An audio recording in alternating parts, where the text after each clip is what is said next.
Tonight, we will be continuing to read Alice's Adventures in Wonderland by Lewis Carroll.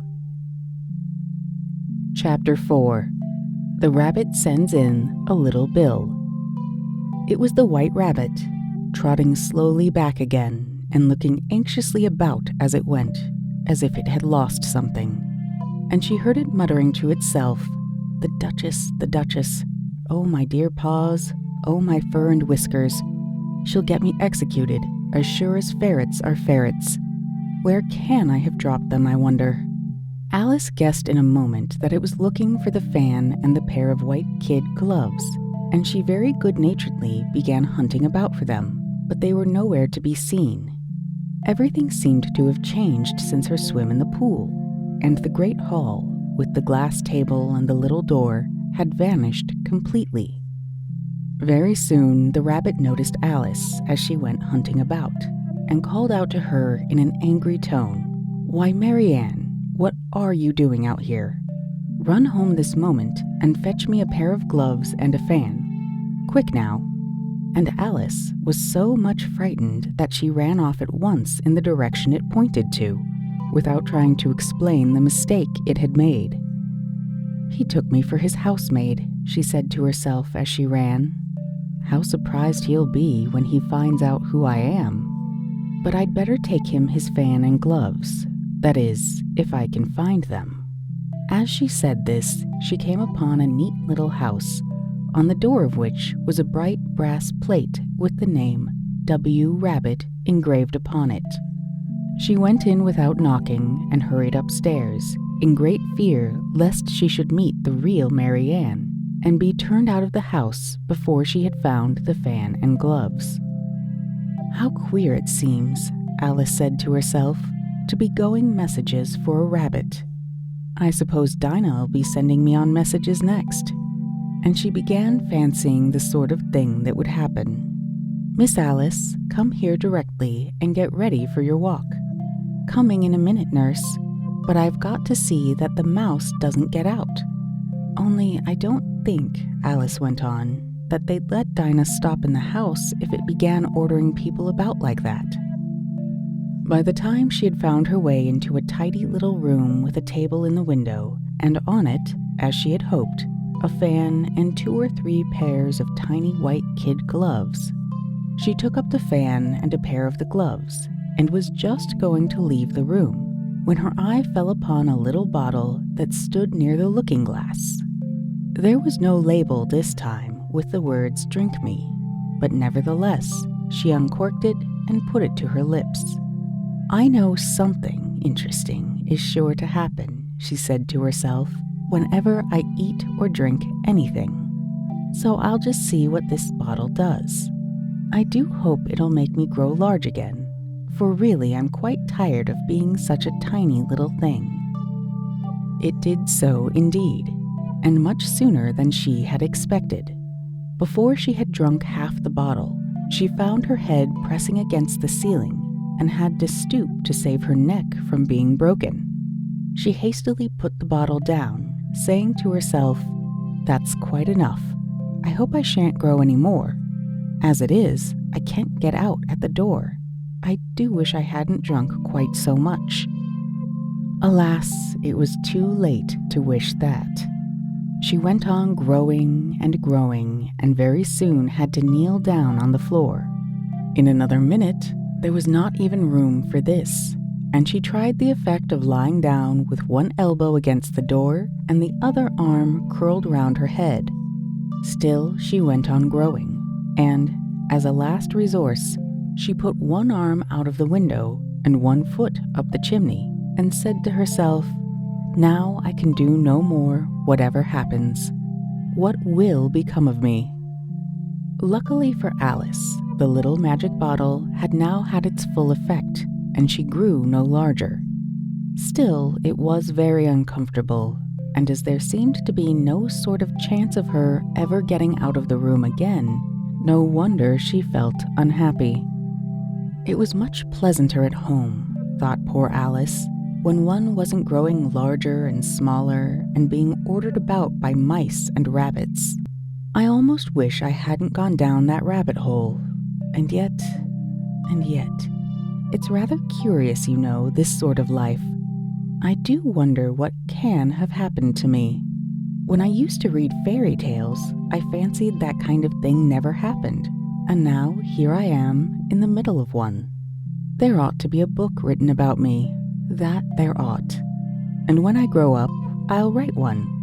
But I'm grown up now, she added in a sorrowful tone. At least, there's no room to grow up any more here. But then, thought Alice, shall I never get any older than I am now? That'll be a comfort one way, never to be an old woman. But then, always to have lessons to learn. Oh, I shouldn't like that. Oh, you foolish Alice, she answered herself. How can you learn lessons in here? Why, there's hardly room for you, and no room at all for any lesson books. And so she went on, taking first one side and then the other, and making quite a conversation of it altogether. But after a few minutes, she heard a voice outside and stopped to listen. "Marianne, Marianne," said the voice, "fetch me my gloves this moment." Then came a little pattering of feet on the stairs. Alice knew it was the rabbit coming to look for her, and she trembled till she shook the house, quite forgetting that she was now about 1,000 times as large as the rabbit, and had no reason to be afraid of it. Presently, the rabbit came up to the door and tried to open it.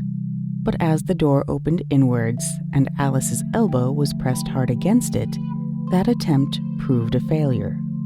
Alice heard it say to itself, "Then I'll go round and get in at the window." "That you won't," thought Alice, and after waiting till she fancied she heard the rabbit just under the window, she suddenly spread out her hand and made a snatch in the air. She did not get hold of anything, but she heard a little shriek and a fall, and a crash of broken glass, from which she concluded that it was just possible it had fallen into a cucumber frame, or something of the sort. Next came an angry voice, the rabbit's. "Pat, Pat, where are you?" And then a voice she had never heard before. "Sure then I'm here. Digging for apples, Your Honor." "Digging for apples indeed," said the rabbit angrily. "Here, come and help me out of this." Sounds of more broken glass. "Now tell me, Pat, what's that in the window?" "Sure, it's an arm, Your Honor." He pronounced it arum. "An arm, you goose. Who ever saw one that size? Why, it fills the whole window." "Sure it does, Your Honor, but it's an arum for all that." "Well, it's got no business there at any rate. Go and take it away." There was a long silence after this, and Alice could only hear whispers now and then, such as, "Sure, I don't like it, Your Honor, at all, at all. Do as I tell you, you coward." And at last she spread out her hand again and made another snatch in the air. This time there were 2 little shrieks and more sounds of broken glass. What a number of cucumber frames there must be, thought Alice. I wonder what they'll do next. As for pulling me out of the window, I only wish they could. I'm sure I don't want to stay in here any longer. She waited for some time without hearing anything more. At last came a rumbling of little cartwheels, and the sound of a good many voices all talking together. She made out the words, "Where's the other ladder? Why, I hadn't to bring but one. Bill's got the other. Bill, fetch it here, lad. Here, put 'em up at this corner. No, tie 'em together first. They don't reach half high enough yet.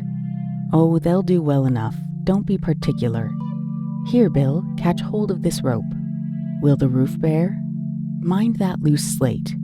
Oh, it's coming down. Heads below." A loud crash. Now, who did that? It was Bill, I fancy. Who's to go down the chimney? Nay, I shan't. You do it. That I won't then. Bill's to go down. Here, Bill, the master says you're to go down the chimney. Oh, so Bill's got to come down the chimney, has he?" said Alice to herself. "Shy, they seem to put everything upon Bill. I wouldn't be in Bill's place for a good deal. This fireplace is narrow, to be sure, but I think I can kick a little." She drew her foot as far down the chimney as she could, and waited till she heard a little animal. She couldn't guess of what sort it was, scratching and scrambling about in the chimney close above her. Then, saying to herself, "This is Bill," she gave one sharp kick and waited to see what would happen next. The first thing she heard was a general chorus of, "There goes Bill." Then the rabbit's voice along, "Catch him, you by the hedge." Then silence, and then another confusion of voices. "Hold up his head. Brandy now. Don't choke him. How was it, old fellow? What happened to you? Tell us all about it." Last came a little, feeble, squeaking voice. "That's Bill," thought Alice. "Well, I hardly know. No more, thank you. I'm better now, but I'm a deal too flustered to tell you. All I know is something comes at me like a jack-in-the-box, and up I goes like a skyrocket." "So you did, old fellow," said the others. "We must burn the house down," said the rabbit's voice, and Alice called out as loud as she could, "If you do, I'll set Dinah at you." There was a dead silence instantly, and Alice thought to herself, "I wonder what they will do next. If they had any sense, they'd take the roof off." After a minute or two, they began moving about again, and Alice heard the rabbit say, "A barrowful will do to begin with." A barrow full of what? thought Alice. But she had not long to doubt, for the next moment a shower of little pebbles came rattling in at the window, and some of them hit her in the face. "I'll put a stop to this," she said to herself, and shouted out, "You'd better not do that again," which produced another dead silence. Alice noticed, with some surprise, that the pebbles were all turning into little cakes as they lay on the floor, and a bright idea came into her head. "If I eat one of these cakes," she thought, "it's sure to make some change in my size. And as it can't possibly make me larger, it must make me smaller, I suppose." So she swallowed one of the cakes and was delighted to find that she began shrinking directly. As soon as she was small enough to get through the door, she ran out of the house and found quite a crowd of little animals and birds waiting outside. The poor little lizard Bill was in the middle, being held up by 2 guinea pigs who were giving it something out of a bottle. They all made a rush at Alice the moment she appeared, but she ran off as hard as she could and soon found herself safe in a thick wood. "The first thing I've got to do," said Alice to herself as she wandered about in the wood, "is to grow to my right size again. And the second thing is to find my way into that lovely garden. I think that will be the best plan." It sounded an excellent plan, no doubt, and very neatly and simply arranged. The only difficulty was that she had not the smallest idea how to set about it. And while she was peering about anxiously among the trees, a sharp little bark just over her head made her look up in a great hurry. An enormous puppy was looking down at her with large round eyes and feebly stretching out one paw, trying to touch her. "Poor little thing," said Alice in a coaxing tone, and she tried hard to whistle to it. But she was terribly frightened all the time at the thought that it might be hungry, in which case it would be very likely to eat her up in spite of all her coaxing. Hardly knowing what she did, she picked up a little bit of stick and held it out to the puppy, whereupon the puppy jumped into the air off all its feet at once with a yelp of delight and rushed at the stick and made believe to worry it. Then Alice dodged behind a great thistle to keep herself from being run over, and the moment she appeared on the other side, the puppy made another rush at the stick and tumbled head over heels in its hurry to get hold of it. Then Alice, thinking it was very like having a game of play with a cart horse and expecting every moment to be trampled under its feet, ran around the thistle again.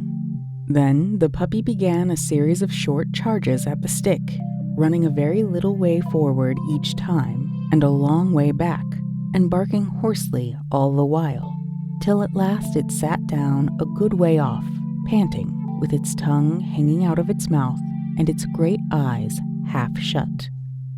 This seemed to Alice a good opportunity for making her escape, so she set off at once and ran till she was quite tired and out of breath, until the puppy's bark sounded quite faint in the distance. And yet, what a dear little puppy it was, said Alice, as she leant against a buttercup to rest herself, and fanned herself with one of the leaves.